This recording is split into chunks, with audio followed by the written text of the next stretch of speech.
Salut à tous. Aujourd'hui, on va aller creuser ensemble dans les tréfonds de l'esprit d'un des super méchants les plus charismatiques du cinéma. Bienvenue dans la tête du Joker. Que ce soit dans les premiers comics des années 40 ou plus récemment par Joaquin Phoenix, la psychologie de ce tueur fascine les foules.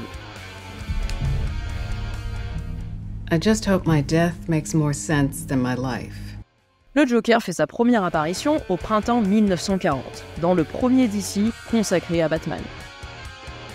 Il est inspiré d'un personnage créé par Victor Hugo, l'homme qui rit.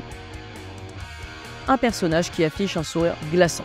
Destiné à être tué lors de sa parution initiale, le Joker a finalement été épargné, ce qui a permis au personnage de devenir le pire ennemi de Batman. Au fil des comics, on a une vraie évolution du personnage. D'abord, c'est un maître du crime, un génie très intelligent avec un humour sadique.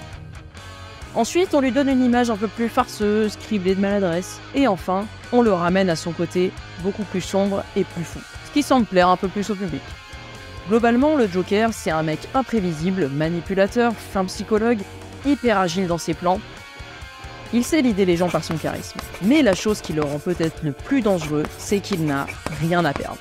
Il ne semble pas ressentir de peur ni de remords. Et surtout, on a ce rire glaçant, schizophrénique. Semer le chaos le fait rire. On a aussi un mystère récurrent à travers les âges, le manque d'infos sur les origines du Joker. On ne sait pas qui c'est, pourquoi, comment. Sa tendance à mentir et inventer des histoires nous rend dubitatifs sur toute origine potentielle du Joker. Humoriste raté, ancien mafieux, cambrioleur, les pistes sont assez nombreuses. Sa déformation physique et psychologique serait due à un contact avec de l'acide. Il serait tout simplement tombé dans une cuve. Au cinéma, il a été incarné successivement par Jack Nicholson, Heath Ledger, Jared Leto, Joaquin Phoenix. Mais aujourd'hui, c'est le Joker de Joaquin Phoenix qui nous intéresse le plus. Parce que c'est la première fois qu'un film se centre à 100% sur le Joker et qu'on a autant d'infos sur son passé. Partie 2, le film. Dans le film de 2019, le Joker, c'est Arthur Fleck. Humoriste raté qui bosse pour une agence de clowns dans lequel il multiplie les fails et les maladresses. Il semble en décalage total avec son monde. Il fait des vannes qui ne font rire personne, et pour un clown c'est assez embêtant. Mais en quoi il est fou ? Eh ben justement, au début il n'est pas vraiment fou, puis au lieu de le faire tomber dans une cuve d'acide, le scénario prend une toute autre tournure. Le Joker n'est qu'un homme malheureux et atteint d'une maladie. Sa maladie, c'est de rire dans toutes les situations de manière incontrôlée. C'est un trouble neurologique. On pense que cela pourrait être dû à des coups répétés sur sa tête pendant son enfance. Sa maladie, et il déclare quand même prendre 7 médicaments différents, le place en marginal, les gens le jugent, le méprisent et il vit dans un enfer permanent. Car au-delà de sa maladie, sa vie est un calvaire. Carrière ratée, il vit avec sa mère malade, tout le monde le déteste et le trouve bizarre. Et là je vais vous choquer, mais sa maladie existe vraiment. Ça s'appelle le rire prodromique. C'est un rire pathologique rencontré après des lésions dans certaines parties du cerveau. Cette maladie nous fait rire sans pouvoir se contrôler. Le Joker est donc condamné à rire. C'est un réflexe qu'on a habituellement en ressentant une émotion positive. Cela crée un décalage, une dichotomie entre ces rires incessants et ce film si triste. Il le dit lui-même, « J'espère que ma mort aura plus de sens que ma vie ». C'est vous dire son niveau de souffrance et de dépression. Au fil du film, il est victime de beaucoup d'injustices. Il se fait humilier, dévaloriser.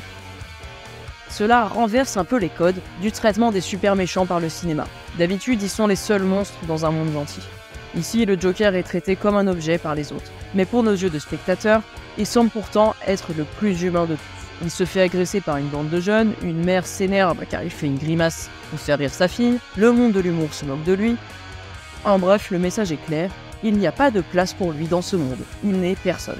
Et ce monde, parlons-en, car si Gotham est une ville imaginaire, le film est extrêmement réaliste. On est dans une grande ville américaine, il y aurait une inégalité, l'injustice, la violence, et qui pourrait exister à 100% dans notre monde. Cela contraste avec les films de super-héros classiques où tout est exagéré. On nous plonge dans le réel, et on se rend compte que parfois, le réel est bien plus dur qu'un scénario. Parce que des Arthur Fleck, on en a très certainement croisé dans notre vie. L'élément déclencheur part d'ailleurs d'une situation qui pourrait arriver à n'importe qui. Un soir, dans le métro, 3 hommes tentent d'agresser une jeune femme. Arthur semble perturbé par la situation et se met à rire. Les trois hommes décident donc d'agresser Arthur. Arthur se venge et franchit un pas de plus vers la folie. Il les tue. Et là, ça part totalement en vrille. Il bascule au fur et à mesure dans la folie totale et devient un tueur psychotique. Il tue même sa mère et un ami. Il commence à peindre son visage, se teint les cheveux en vert. Il se passe un phénomène assez intéressant. Arthur semble enfin avoir confiance en lui. Il s'habille en costume, il se pavane dans la rue, il devient mégalomane, il parle tout seul chez lui, imaginant un public à son écoute. En fait, il devient tout simplement le Joker. Pour la première fois de sa vie, il a un pouvoir et a l'impression de devenir quelqu'un. Ses mauvaises actions sont les seules choses qui lui permettent d'exister au sein de la société.